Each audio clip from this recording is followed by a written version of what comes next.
दुनिया हम animal lovers को पागल कहती है। अगर हमको इनकी भूख, प्यास और दर्द महसूस होता है तो हाँ, हम पागल हैं।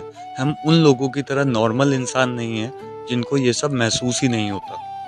आप अपने आसपास के बेजुबानों का सहारा बने, क्योंकि भूख इनको भी लगती है, प्यास इनको भी लगती है, दर्द इनको भी होता है, और इनका आपके और हमारे अलावा इस दुनिया में कोई है नहीं। अगर आपकी वजह से किसी बेजुबान को थोड़ी सी भी राहत मिलती है ना, तो उससे बड़ा सुख इस दुनिया में कोई नहीं है, क्योंकि ये बिना जुबान के दुआएं देते हैं। 100 बार जन्म लूं तो भी तू ही हमदम हर दफा चाहिए। तू है तो मुझे फिर और क्या चाहिए, तू है तो मुझे फिर और क्या चाहिए।